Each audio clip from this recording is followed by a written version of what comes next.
नमस्कार दोस्तों, आप सबों का स्वागत है। बिहार बोर्ड इंटर परीक्षा के लिए आज इतिहास का बहुत ही इम्पोर्टेंट क्वेश्चन लेकर के आए हैं। आप इस वीडियो को अंत तक जरूर देखें क्योंकि बिहार बोर्ड में यह सभी प्रश्न बहुत बार पूछे गए हैं। तो चलते हैं प्रश्न की ओर। तो पहला प्रश्न आप स्क्रीन पर देख रहे हैं कि हड़प्पा सभ्यता किस युग की सभ्यता है। हड़प्पा सभ्यता किस युग की सभ्यता है। तो इस प्रश्न का उत्तर क्या होगा आप कमेंट में जरूर दें अगर आप पहले से जान रहे हैं तो हड़प्पा सभ्यता कांस्य युग की थी। बिल्कुल सही। जो भी ऑप्शन नंबर बी यानी ओ जो होगा आपका ए होगा और ये बी होगा और ये सी होगा और ये डी होगा। आप सभी याद रखिएगा। तो चलिए दोस्तों, ये प्रश्न हो गया कि हड़प्पा सभ्यता किस युग की सभ्यता है। तो कांस्य युग की सभ्यता है। ऑप्शन नंबर बी सही है। अगला प्रश्न है आपका 2 नंबर। सिंधु घाटी सभ्यता में विशाल स्नानागार के अवशेष कहाँ से प्राप्त हुए हैं।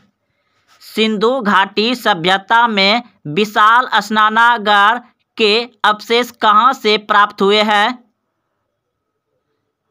तो इस प्रश्न का उत्तर हो जाएगा ऑप्शन नंबर बी, बिल्कुल सही है, मोहनजोदड़ो से। मोहनजोदड़ो से। अगला प्रश्न है आपका 3 नंबर। लोथल किस नदी के किनारे स्थित है। लोथल किस नदी के किनारे स्थित है। अगर आप ऑप्शन सी सोचे थे तो बिल्कुल सही है, भोगवा नदी के किनारे स्थित है। अगला प्रश्न है 4 नंबर। मगध की राजधानी कहाँ थी। मगध की राजधानी कहाँ थी। तो इस प्रश्न का उत्तर हो जाएगा आपका ऑप्शन नंबर सी, बिल्कुल सही है, पाटलिपुत्र। मगध की राजधानी कहाँ थी। पाटलिपुत्र। ऑप्शन नंबर सी सही है। अगला प्रश्न है अर्थशास्त्र के लेखक कौन है। अर्थशास्त्र के लेखक कौन है। तो ऑप्शन नंबर डी बिल्कुल सही है, कौटिल्य या विष्णुगुप्त या चाणक्य। ये तीनों नाम एक ही का है। अगला प्रश्न है अशोक के किस अभिलेख में कलिंग युद्ध का वर्णन किया गया है। अशोक के किस अभिलेख में कलिंग युद्ध का वर्णन किया गया है। तो ऑप्शन नंबर सी बिल्कुल सही है, 13वां।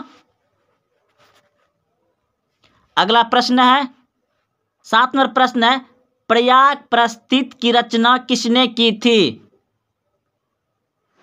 तो ऑप्शन नंबर सी बिल्कुल सही है, हरीश। महाभारत की रचना किस भाषा में हुई।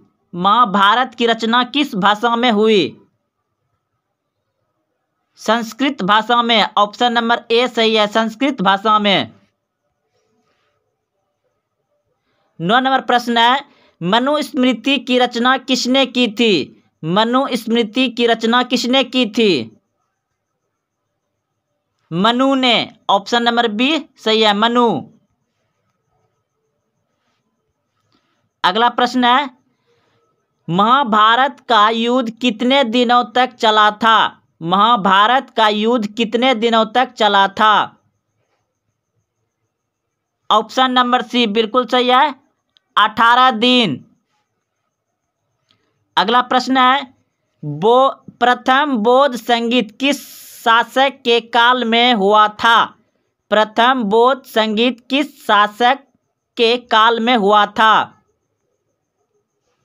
अजातशत्रु। ऑप्शन नंबर ए सही है, अजातशत्रु। अगला प्रश्न है महावीर ने पार्श्वनाथ के सिद्धांत में नया क्या जोड़ा। महावीर ने पार्श्वनाथ के सिद्धांतों में नया क्या जोड़ा। ब्रह्मचर्य। ऑप्शन नंबर बी सही है, ब्रह्मचर्य। पुराणों की संख्या कितनी है। पुराणों की संख्या कितनी है। 18। पुराणों की संख्या है 18। स्पुत का संबंध किस धर्म से है। स्पुत का संबंध किस धर्म से है। बौद्ध धर्म से। ऑप्शन नंबर बी सही है। आईने ए अकबारी कितने भागों में विभक्त है? आईने ए अकबारी कितने भागों में विभक्त है? 5 भागों में। ऑप्शन नंबर डी सही है। अकबर का वित्त मंत्री कौन था? अकबर का वित्त मंत्री कौन था? टोडरमल। ऑप्शन नंबर सी बिल्कुल सही है। अगला प्रश्न है, अकबरनामा की रचना किसने की? अकबरनामा की रचना किसने की? अबुल फजल ने। ऑप्शन नंबर डी सही है। 18वां प्रश्न है, कुतुब मीनार का निर्माण किसने शुरू किया? कुतुब मीनार का निर्माण किसने शुरू किया? तो कुतुबुद्दीन ऐबक ने शुरू किया था। ऑप्शन नंबर ए सही है। कुतुब मीनार का निर्माण किसने शुरू किया था? कुतुबुद्दीन ऐबक ने। और इसे पूरा करवाया था इल्तुतमिश ने। पूरा किसने करवाया था? इल्तुतमिश ने। और शुरू करवाया था कुतुबुद्दीन ऐबक ने।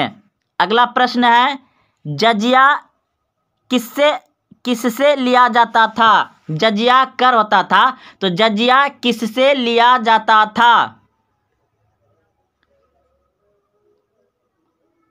जिम्बाब्वियों से। ऑप्शन नंबर डी सही है। पानीपत का प्रथम युद्ध किस वर्ष हुआ था?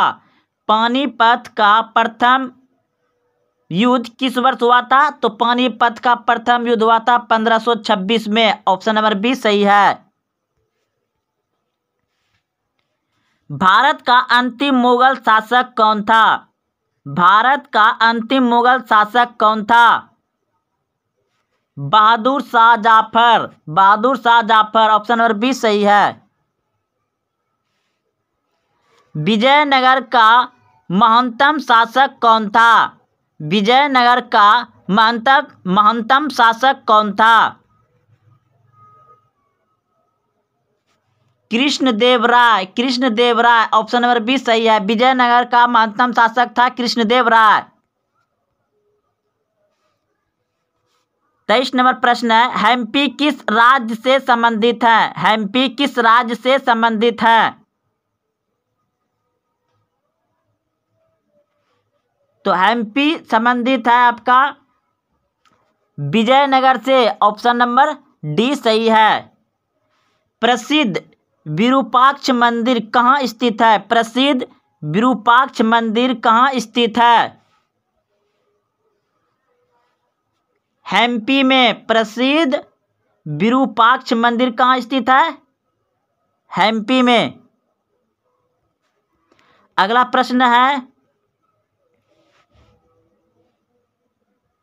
वीरशैव लिंगायत आंदोलन के जनक कौन थे? तो इस प्रश्न का उत्तर हो जाएगा आपका ऑप्शन नंबर सी बिल्कुल सही है। दोस्तों, आप अपने दोस्तों में भी इस वीडियो को शेयर करें और अच्छा लग रहा है तो कमेंट जरूर करें और आप जो प्रश्न जान रहे हैं उसका आंसर भी जरूर करें और लाइक करें दोस्तों। तो चलते हैं अगले प्रश्न की ओर। प्रश्न है, उत्तर भारत में भक्ति आंदोलन का आरंभ किस संत ने किया? उत्तर भारत में भक्ति आंदोलन का आरंभ किस संत ने किया? रामानंद ने। ऑप्शन नंबर ए सही है। रामानंद। प्रश्न है, बीजक में किस संत का उपदेश संग्रहित है? बीजक में किस संत का उपदेश संग्रहित है? Kabir.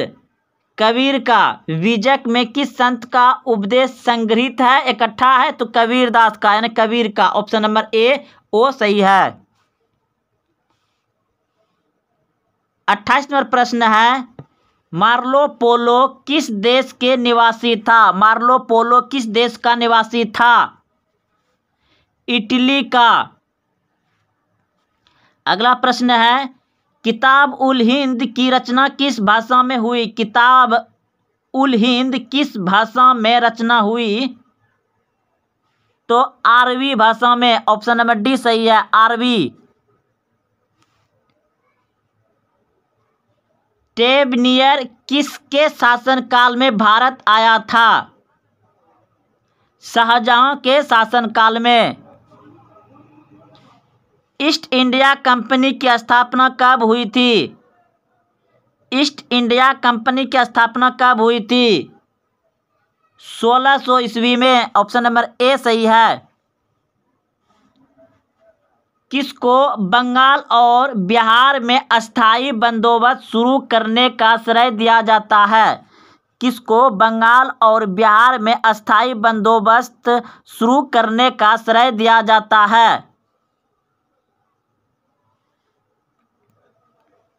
Lord Cornwallis. Option number A सही है, लॉर्ड कॉर्नवालिस को।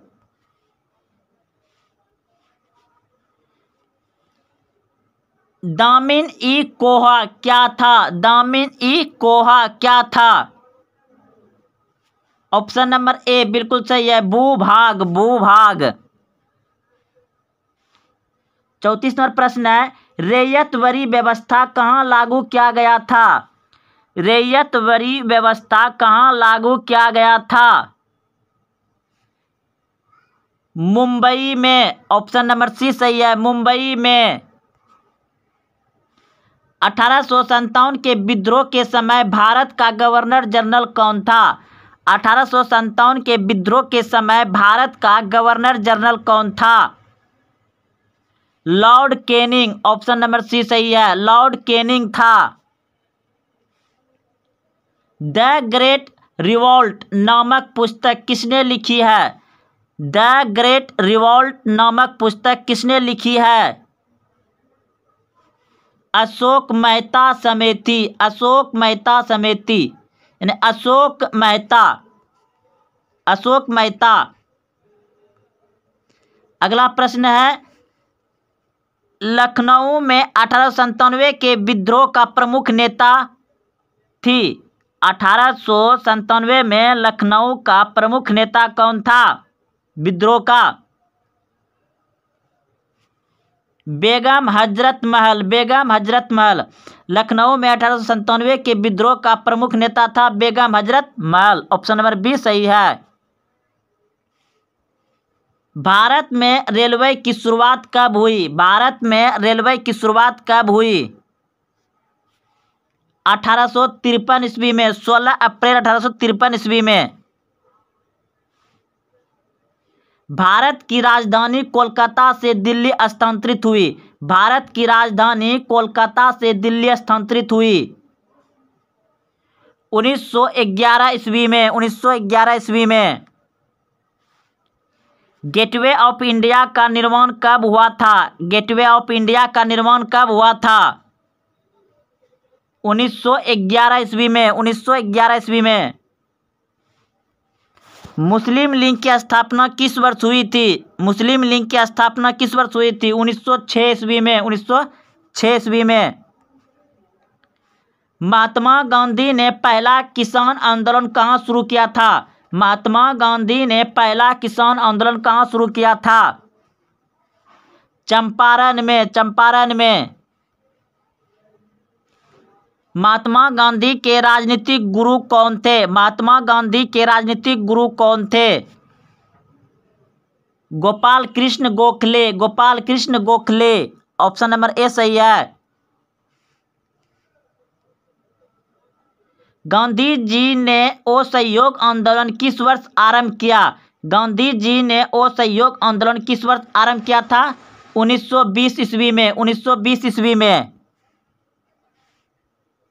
इंडियन नेशनल आर्मी का गठन किसने किया? इंडियन नेशनल आर्मी का गठन किसने किया? सुभाष चंद्र बोस ने। सुभाष चंद्र बोस ने। कैबिनेट मिशन के अध्यक्ष कौन थे? कैबिनेट मिशन के अध्यक्ष कौन थे? क्रिप्स। ऑप्शन नंबर बी सही है। कैबिनेट मिशन के अध्यक्ष थे क्रिप्स। स्वतंत्र भारत के प्रथम भारतीय गवर्नर जनरल कौन थे? स्वतंत्र भारत के प्रथम गवर्नर जनरल कौन थे?